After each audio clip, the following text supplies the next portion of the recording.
Hi, Rachel. Hi, everybody. Welcome to Thursday. It's Thursday already, Rachel. It's a short week. It feels like day three of our week, but Yeah. um, yeah. Short weeks Did you always have a get good me. week? I know they do. I really like them, though. I really like them. Now, you went camping or something. How did that go? How did your We did. trial We run? went camping with our new trailer, so we're still getting to know it. It was great. Everything was wonderful, and it just so happened that my best friend's daughter went into labor the day we were driving to our camping in Central Oregon, and she was Hmm. delivering in Bend. So it worked out Oh, perfectly that oh, we had our trailer to stay in for a couple of nights, and we were able to go hmm, back and forth a couple times, oh. and I was able to be there for the birth, which was the plan all along. But so just the timing was Oh. perfect. Yeah, Olivia, my daughter, and I were able to be right in there. Right. You got to doula. You got to doula it. Yes, we do the heck out of that baby, and everything was perfect. So we did a good job. Oh, that's wonderful. Oh, Yeah. I will never get it. Will always be amazing to me. Always amazing. And I don't Always know if amazing. you are a Taylor Swift fan. Mm, I am because I do have a 24-year-old daughter, and that was the timing when she was just coming up. mm, And mhm. the music was playing just a playlist was playing on in the background. And the minute this little girl was born, her name is Rosie. The minute she was born, and she's placed up on the mom's chest, and the mom looks at her, the line of the song was, "It is enchanted to meet you." That's one of the songs, the Taylor Swift song. Wow. And we all like, boom. We all just wow. It was could not be more perfect. Oh, that's cool. That's really cool. Sweet. Now, I have to say this about that as far as Taylor Swift go. If I heard a Taylor Swift song on the radio, I would not You wouldn't know. know it. I wouldn't know. I'm sorry. It's okay. She's not for everyone. She's I mean, she's she might be great. I just don't know her. yeah. I mean, but anyway, that was cool for you. I'm glad for you. Yes. Yeah, what a beautiful. We had a beautiful weekend. We had a kind of a plan B weekend. Ah, So yeah, we had planned to go to the coast. I think I mentioned that maybe, yes. You did. but that didn't work out. And we were packed and ready, and we were on our way. And then we got found out that the place where we were going to stay was not available, and we're like, okay, so no Yes. big deal, no big deal. It was just a misunderstanding. Mhm. Happens. It's communication.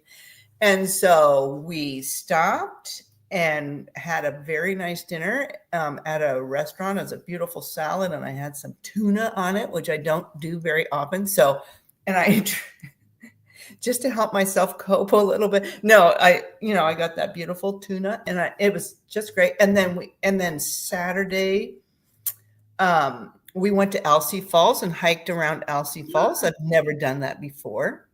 I never done that. And then on Sunday, we went out to where my kids were camping and enjoyed time there.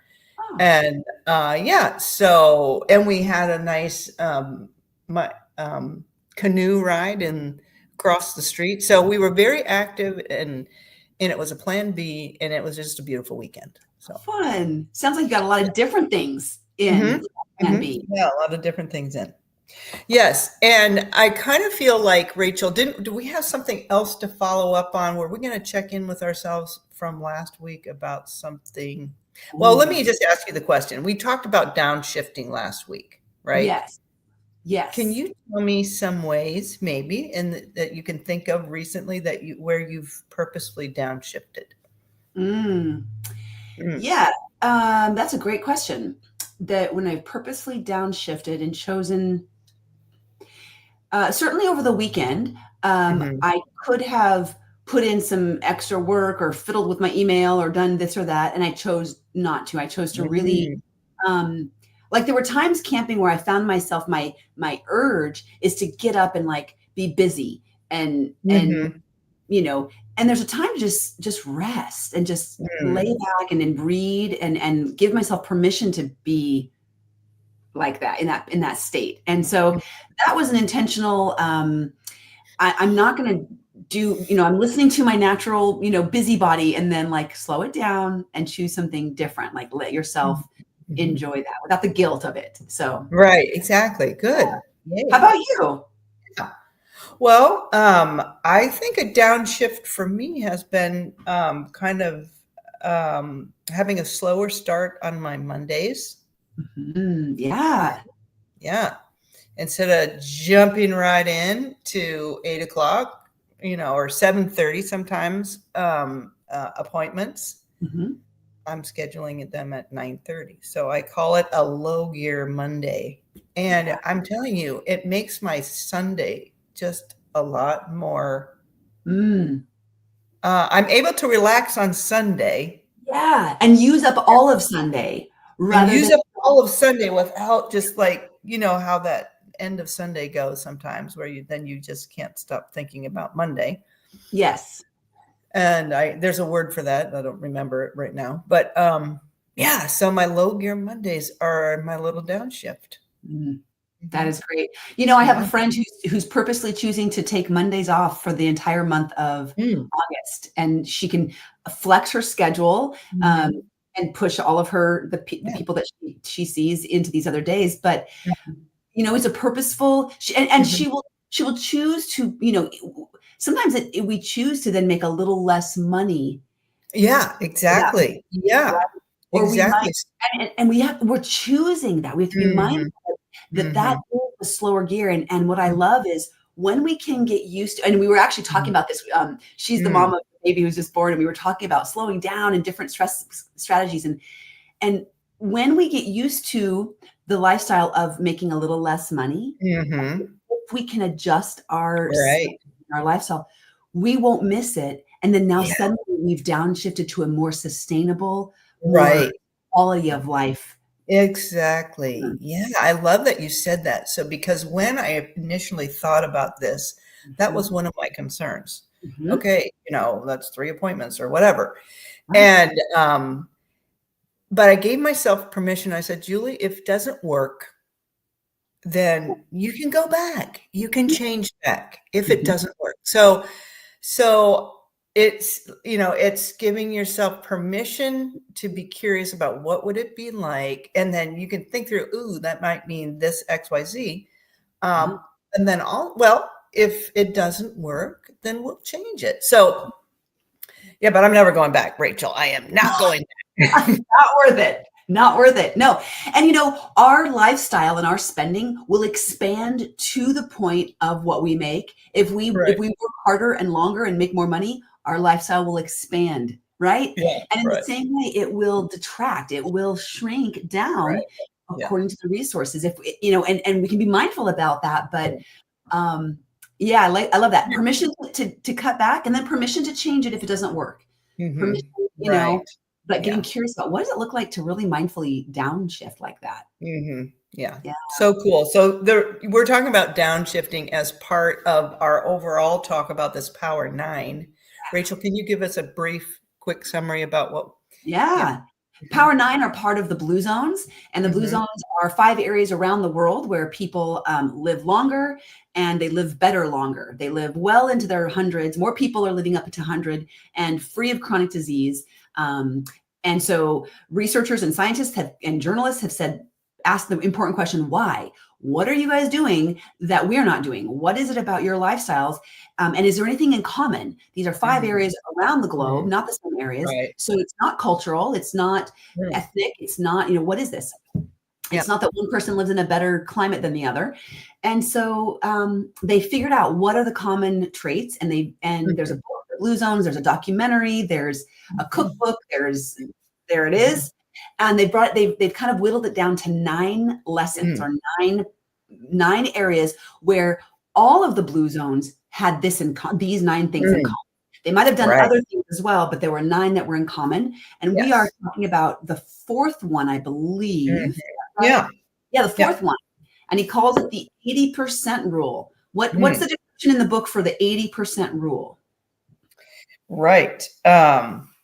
It says if you're if you're lucky enough to eat with Okinawan elders, you'll invariably hear them intone this Confucian-inspired adage before eating: "Hara hachi bu." Hara hachi bu. Mhm. A reminder to stop eating when their stomachs are 80% full. 80% full. Even today, their average daily intake is only about 1,900 calories. Sardinians traditionally eat a similarly lean diet of about 2,000 calories a day. So, so hara hachi bu means eating until you're 80% full. Until you're 80%. Yeah. And it sounds like this is a mantra that they say before each meal. Right. They do. That's exactly right. I'm glad you pointed that out. Mhm. They don't just dive in and, I mean, Right. I mean, like, And they don't just pray, or they don't just, right. it's a statement Yes. that reminds them this is a value that we have. Yes. And this is what the mindset that I want to have. Yeah. It's, on the website, and we have a link to it in the show notes. It says the 20% gap between not being hungry and feeling full. So it's between 20 and 80, right? Is the difference between losing weight or gaining it. The blue zones eat their smallest meal in the late afternoon or early evening, and they don't eat any more the rest of the day. Right. Yeah. Yeah. And we've heard of that, right? We call it the eat like a king for breakfast, eat like a prince for lunch, and eat like a pauper for dinner. Right. Yes. Yeah. Yes, we have heard that. Yeah. So 80%. How do you eat, Rachel, to 80%? So if you're looking at 100% to me in my mind is like after the worst Thanksgiving ever, where you're just going to explode. You feel disgusting, right? 0% is starving, so we have to think about, okay, well, what does that mean then? If I start to eat, or I don't want to get more hungry than 20%, right. Yeah. Right. There's this 80-20 that we want to kind of keep ourselves in. More hungry than 20% gets to the point where I'm no longer thinking logically. Right. Yeah. Yeah. We call that a food emergency. Yeah. Food emergency. Yes. Yeah. We get hangry, and we're no longer making decisions with our frontal lobe cortex. We're just grabbing whatever, and oftentimes overeating. Yeah, exactly. We're kind of ravenous. Yeah. Yeah. And then the 80%, the way I think about the 80% is I'm not. Here's how I this is different for everybody. And I really encourage people it takes mindfulness, and you got to start paying attention. Maybe this next week, one of your goals that you set is all this week, I'm going to pay attention. And every time I'm hungry, or every time I think about food, I'm going to give it a percent. What percentage of hungry am I? Or what percentage of satisfied am I? And I think what I will oftentimes do when I'm eating a meal and I'm checking in with myself, my question is, how am I right now as compared to when I started eating? Because if I started eating and I was pretty hungry, if I was like 30 or 40%, what am I at now? Could I stop and be sad? I just ask questions. Could I stop eating and feel satisfied? Have I had enough? Yes. What are the messages? Do I still feel hunger pangs? And if not, Yes. So you're checking in as you go. Right. And you're kind of having this, maybe even writing it out, having a piece of paper. I don't know, just while you're practicing this, because it takes practice. It does. And a lot of us really haven't really even thought about this. So practice is what you're talking about. And you're thinking about the scale from 0 to 10, or from 1 to 10. Yeah. 1 being ravenous, 10 being just overly full, doesn't feel good at all. And staying somewhere between 30 and 80. Yeah. Right. Yeah. Exactly. Or 3 and 8, I guess. 8. Yeah. And I think, a lot of people have asked me and kind of questioned, well, I just want this to be natural. And if you're a person who is at a healthy, satisfying weight, and you eat well and you feel healthy, maybe this is a natural process for you. For so many of us in this culture, the food that has been created, the Frankenfoods, the ultra processed foods, have been designed so that you don't know what 80%. Right. Yeah. You do not know, and it never happens. If you just eat fast food, it never happens. You don't ever feel satisfied. Yeah. That's right. It's so true, Rachel, because the Frankenfoods, I love that word that you said, or the ultra processed foods, they don't have the nutrients Mhm. that our small intestine, has L cells that's kind of looking for, sensing these nutrients Yeah. that, hopefully are coming in the food that we're eating. And if they're not there, then they don't get, they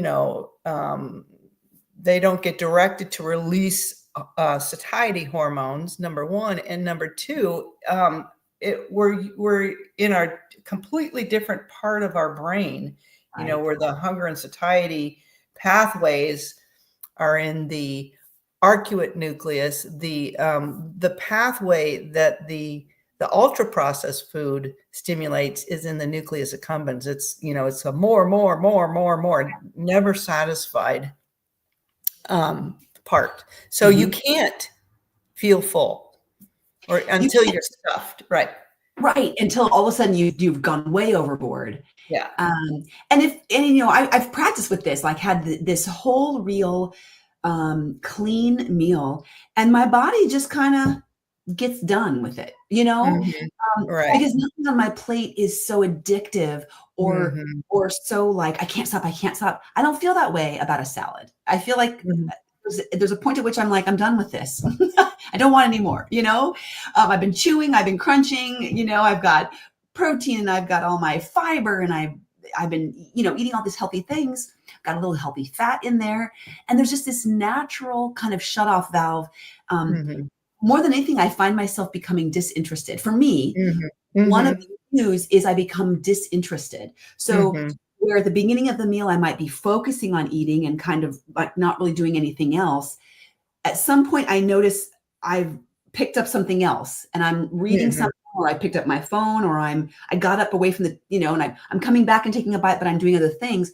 And that's telling me I'm done because I've got the Mhm. energy now Yeah. to do Yeah. the next thing. Yeah, that's so true. And it's not necessarily, I want to point out too, that's not necessarily eating 80% of the food on your plate. That's not Right. what we're not talking about that. No. Mm-mm. No, we're talking about 80% full. Yeah. And so it's a feeling, you're checking in with your brain and your gut, they're constantly talking. Yeah. Um, and just how you're feeling. So in your body. So it does take practice, and it Mm. takes intention, Yeah. intentionality for sure. Mhm. But I like what you said about one of the ways is that, yeah, the broccoli was really good and now it's not. Now it's, like I think you've said before, the bounty is in the first bite, Mhm. right? So our hunger Mm. naturally, if we eat slowly and whole real food, Mm. the hunger hormone will go down and the Yeah. satiety hormone will go up, Mhm. and so we will naturally feel full. And then so we want to feel that fullness before the stomach gets all stretched out. Yeah. Right. Yeah. And this takes time. If you're used to eating quickly and kind of scarfing food down, you got 15 minutes to eat your lunch, that's not enough time. You Mm, won't feel satisfied. mhm. Think about when you scarf something down and then it's like an hour later, you're like, oh, I am so full. Or Yeah, right. it does Yes, take takes time. time. You're right. It takes time Mhm. for those sensors in your small intestine to pick up the nutrient signaling, and then it takes time for the release. It takes time to get to your brain. Yeah, Yeah. it takes time. And Mhm. I think of Rachel, I don't know, we don't need to harp on this too much, but I think of our kids in school, Mhm. and they have a little bit of time for lunch, and they are shoveling that not so great food in if it's from the school. I'm Right. just saying. Right. Not to mention that if they get done with their food fast, the quicker they eat, the faster they get to go out to recess. Right. And what they want is recess. So the time to eat has not been protected. Right.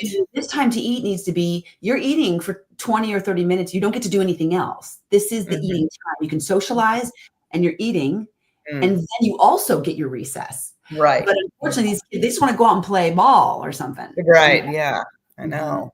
So unfortunately, so some of us are like, "Oh, I've never done that before." Well, guess what? We haven't really been trained well in it. Yeah. Yeah, our culture has not been trained well in this. Other cultures do this amazingly. Uh, Mhm. my friend just got back from Italy and she had this one meal where it was like 7 courses. It took 4 hours. They were eating for 4 hours.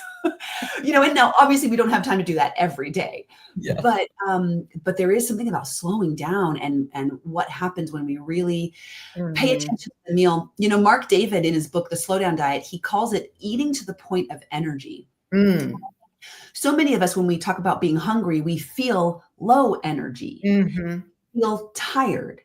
Maybe we feel grumpy or moody, right? A lot of people, when they feel hungry, emotions, there's an emotional connection to it. They can feel a certain level. Right. Yeah. If you're one of those people and you feel that and you sense it, then start to pay attention to when the mood shifts. Right? When all of a sudden you do have energy, when all of a sudden you no longer feel so moody or grumpy. Right. And there's a shift. And he says, eat to the point of energy. When you feel energy, that's your cue. Go. Right. Go do the next thing, Right. Right. And there's going to be a J point there too. So, or I don't know if it goes this way or this way, but if you eat beyond energy, then then you're not, it's gonna take that energy away, because you're gonna have to redirect all of your resources to your gut to like deal with all that just came in. Right. There's a difference between eating to the point where you feel like you're not tired. You're not going into that after meal slump. The after meal slump isn't a real thing unless you've overeaten. It's not natural. Right, exactly. It's not normal. Yeah. If your food is putting you into a coma, you've either eaten too much or you've eaten the wrong food. I mean, right? We've all felt that. We're so never. No, so true. I don't skirt around. Food is putting you into a coma. If your food is putting you into a coma, you're doing it wrong. No. But truly, what is food? Food is nourishment. Food is energy. Right. It's energizing. That's right. It's meant to energize you so that you can do the next thing. It's meant to fuel the body to go do something, not to sleep. We don't eat so that we can sleep. That's not how it works. Right. Yes. Yeah. So that's such a good point. And then also just coming around again to the fact that most of these cultures in the blue zones, they eat the lightest meal in the evening, and then so they have a nice long time before they go to bed, so that allows their system, their digestive system, to really do a downshift. Yeah. How does that work for you? I know this in our culture, eating a light meal at dinner is the hardest thing for people, because all of our social things are really geared around, it's when the family is coming back together at dinner time. It's maybe when you're getting together with friends. It's when there's evening functions and it's around a meal. And this is typically 7 or 8 o'clock at night. I know it's hard. I'm not going to say, I'm not going to pretend. So in that way, I think another 80% rule can come in, is that, 80% of the time, if you're working on this 80% of the time, that is, maybe that's the takeaway here. It doesn't have to be perfect. We're not looking for perfect, but more times than not, that last meal is smaller. Or maybe that it's, more balanced throughout the day, versus sometimes, we just eat a little bit here, a little bit, here, and then it's this huge meal that we have to process.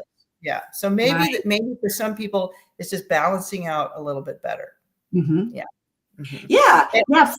Take a look, look at your own patterns and take a look at what you're currently doing, and then how could you tweak it a little bit? One small step. It's not going to be, from what you're at to perfect. It's how could I lighten up my dinner a little bit, or balance out all 3 meals to where I'm not feeling like I have to overeat so much at dinner because I haven't eaten anything all day.